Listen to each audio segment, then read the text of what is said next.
Hey guys, it's Tamara here. I hope you can hear me and everything. I look really bad because I've been sick, so I don't really want to be on camera, but my hands will be. Yay! Anyways, I decided that I would make a little video just with regards to my floss stash and how I organize it and keep track of it, because I know a lot of people, especially ones that are fairly new to stitching, are always curious about how other people store their stashes. I know I am. I mean, I watch countless YouTube videos where people do tours of like their craft rooms and all of their stuff and their stitching rooms, which I'm jealous of. I do not have a stitching room. Anyways, yeah, let's get to it. So with my floss, I store my floss in these nifty little containers. Now these ones were not actually made for this purpose. These are beading containers. And I bought these in the beading section at Michael's. I believe they were on sale actually, which is why I picked them up, because I figured the little floss bobbins would fit in there perfectly, which in my opinion they do. Plus these hold quite a few more than the standard DMC made floss bins that you can buy. I will get the information on the brand and whatnot and post it with this video. But anyways, yeah, so I really like these because, again, as I said, they hold not only lots of extra floss, but at the same time, they have these little sort of reservoir things in the front here where I store other little random stitchy things that I use. So for example, in this one, I've got my fabric marking pen, I've got an extra pair of scissors, I've got my needle case with extra needles and things. I've got my thread heaven. I've got my fray check. I've got marking tape, my highlighter tape, which honestly I've never used. I have a bunch of them, but I've never actually used them, just simply because I do most of my chart work from my tablet or my laptop. So I really have no need for the highlighter tape, but I mean, I can see how obviously it's a good thing to have. Anyways, ignore some of the bare spots in my floss bin right now because I'm in the middle of a pattern and I've picked out all of the ones that I'm using, so there's going to be some gaps in my bins. But anyways, with these ones, I currently have 4 of them, and I've numbered them with a Sharpie marker. I mean, I'm going to do something different with that because it looks messy to me. But anyways, the Stitcher sticker did not come on the bin. I received that from somewhere else and popped it on there myself. But anyways, yeah, so the way I organize my floss is I put one of each skein color on a bobbin. I use the plastic DMC bobbins. They're the ones that you buy in the pack at Michael's, and even for Michael's, who jack up all their prices, these are super cheap. I forget how many you get in a pack, but I think it's like $4, and you get 20 to 40, I think, maybe 30. But they're awesome. I love them. I use a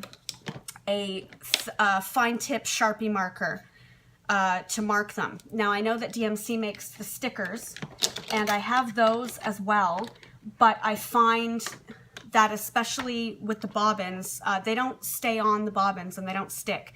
So just as a backup, if I do end up using the stickers, I write the name, or sorry, the color number somewhere else on the bobbin, just in case the sticker pops off, because I have them popping off all the time and it irritates me, so I've honestly stopped using them. So yeah, I currently own all of the DMC floss colors, which is why I need the 4 bins for them. I'll show you the other 3 in a second.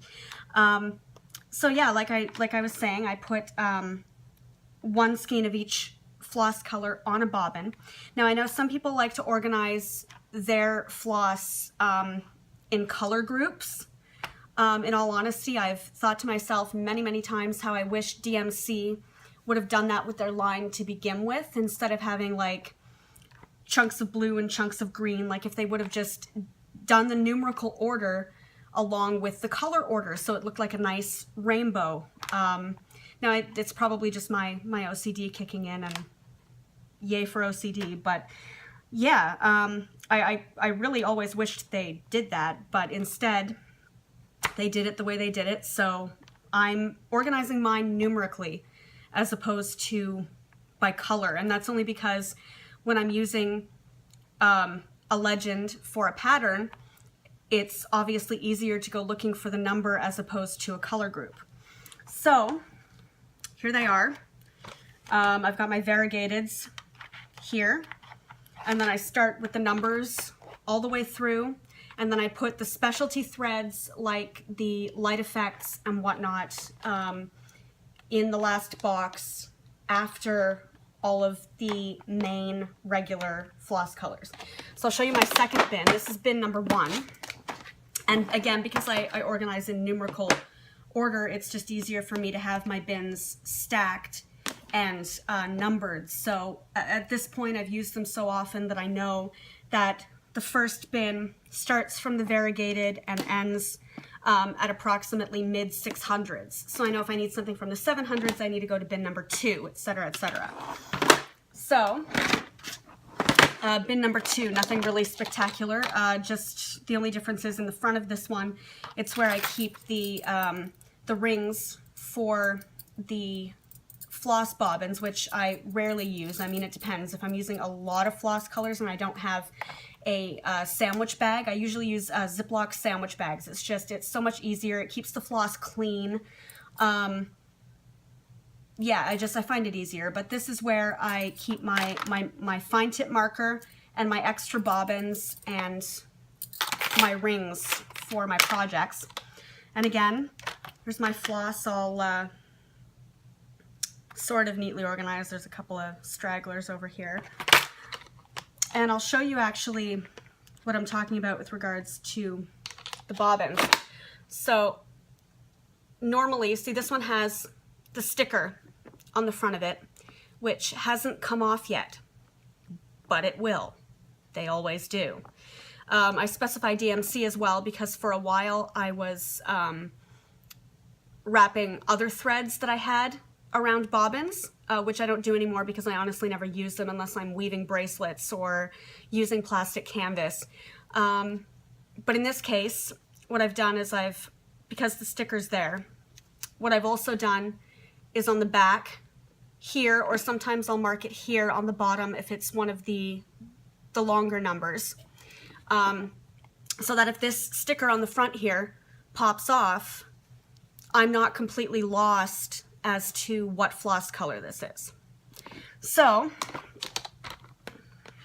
there we go with that. That's bin number 2. Now, bin number 3, I'm not storing anything in the front of 3 and 4.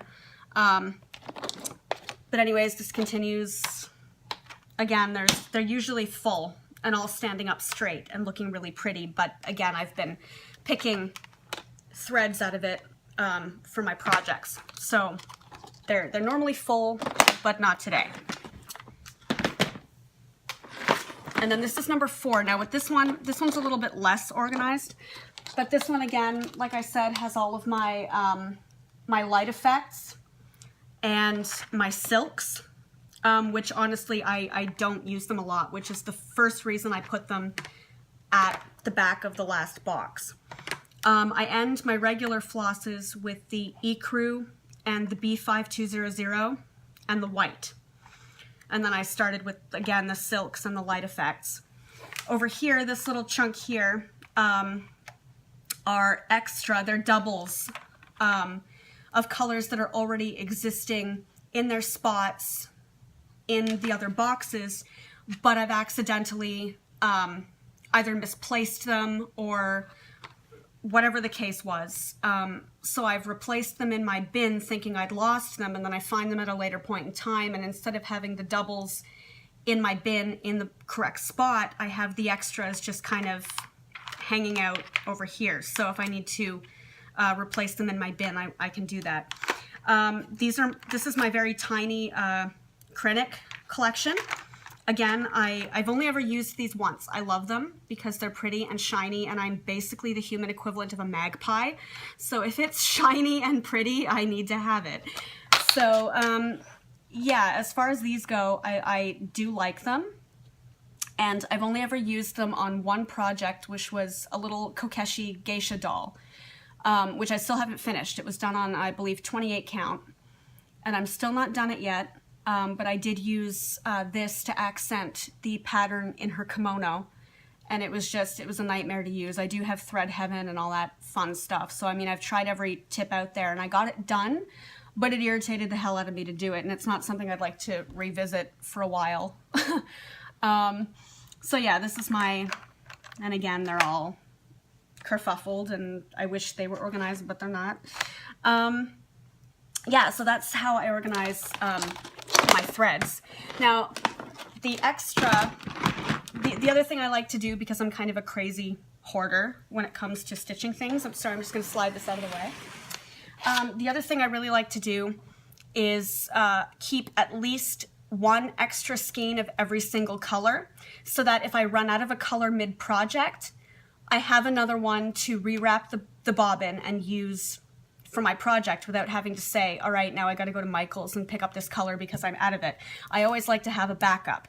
So having said that, even when I use my backup skein from what I'm about to show you, my extra floss skeins, even when I use the extra ones from my Access collection, I will go pretty much immediately and replace it. So I always have a backup on hand when needed. Again, I'm insane, we all know this.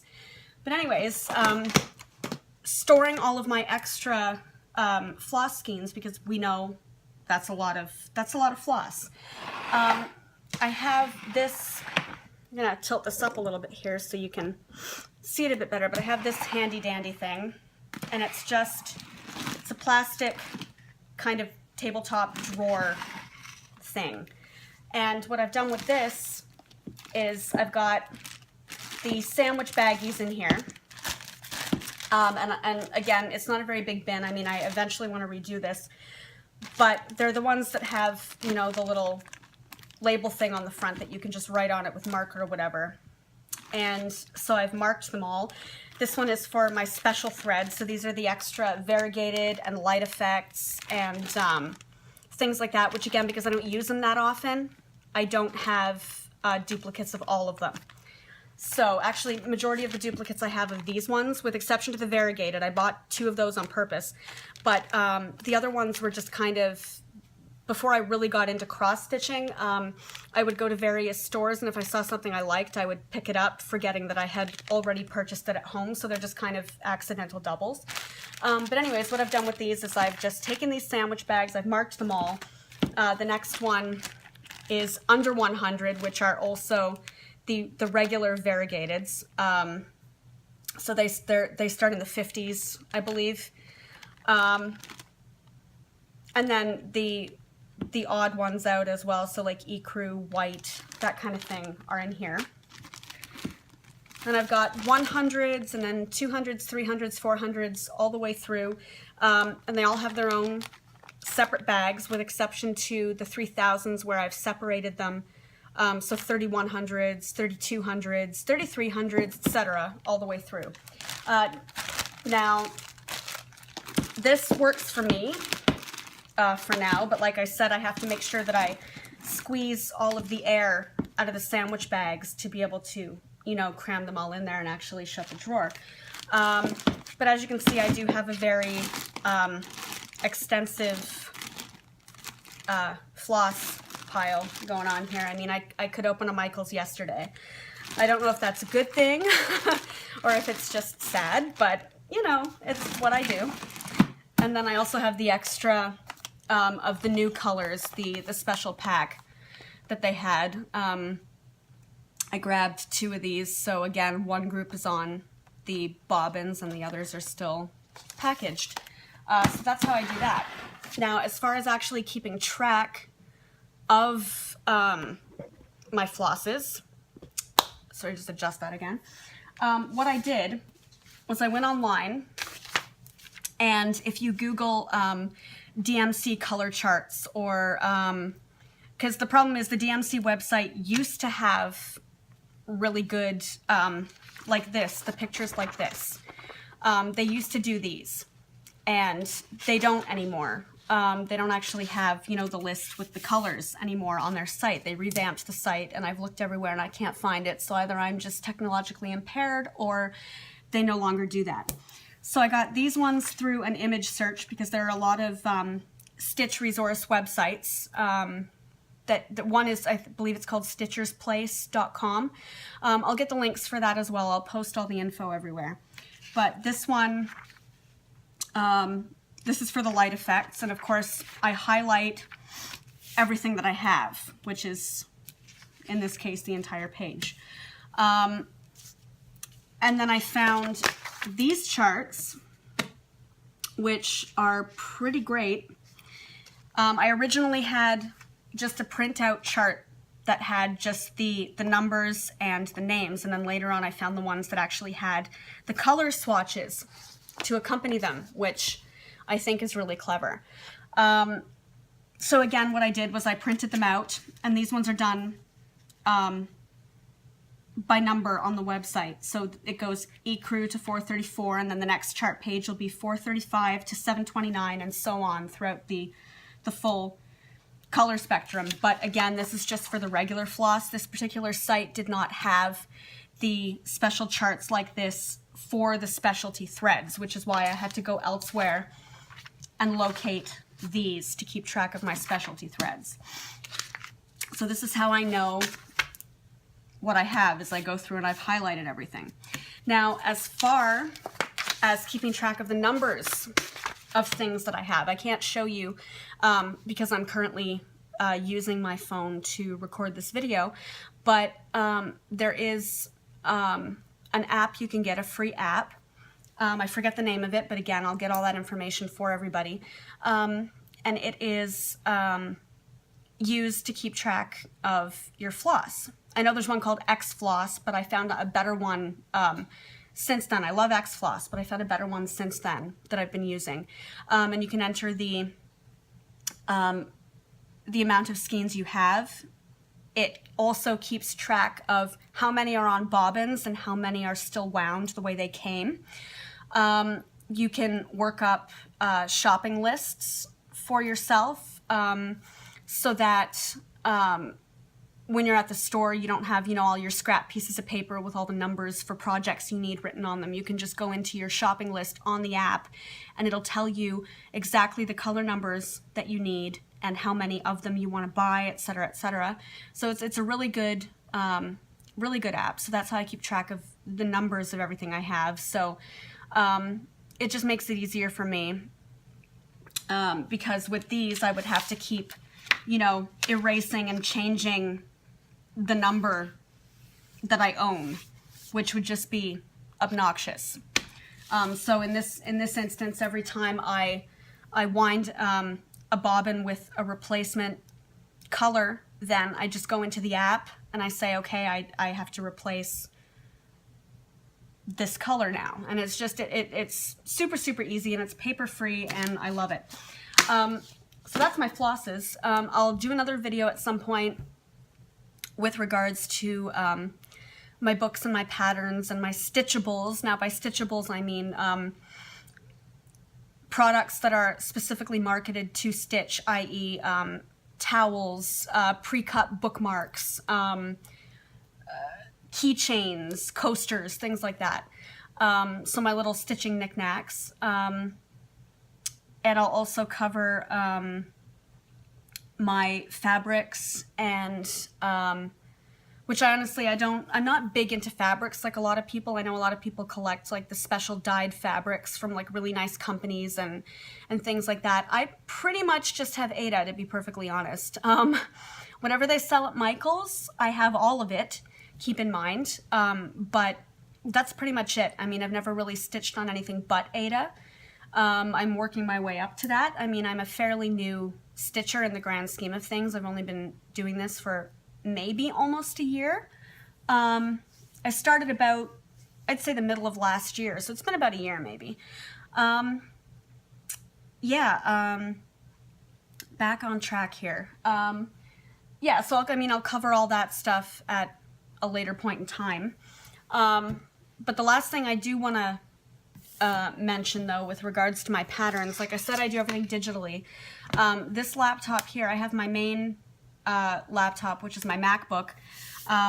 This little Asus, which is a good little computer. My mom, I got this from, this was my mom's. She passed away in January, but we got this for her just because she was in and out of the hospital a lot prior to her passing, and she needed something to do, so we got her this little laptop, and I ended up inheriting it when she passed. But this little laptop I use specifically for cross stitch. So this is a cross stitch laptop. The only thing that's on here are cross stitch patterns and saved websites, and I believe I have a demo version of PC Stitch on here to generate my own patterns. Yeah, so I will show everybody that at a later point in time too, because it's really, really cool.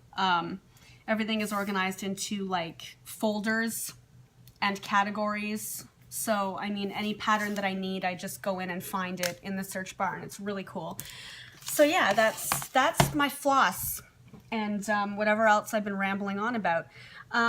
Anyways, yeah, I will work on a couple of other videos, like I said, about, you know, my stitching methods, my stitching tools, like my basic setup for what I use when I stitch, things like that. I think I've taken up quite enough of your time. I think it's like, what, almost 30 minutes now, maybe? So yeah, I hope that this helps some people out with regards to, you know, what they can do with their flosses, because I know a lot of people just store them in piles and bags and bins. This was easier for me, less knots, etc., etc. And actually what I should do as well is make a small video of how I wind my bobbins, because people are interested in that as well, and I have found quite a good little method that works for me, so I feel like I should actually demonstrate that as well. Again, sorry for taking up so much of your time. If you've made it this far, you are an awesome human being. Congrats. And yeah, if you guys want to see more videos, please let me know, because I'd love to make them. And yeah, happy stitching!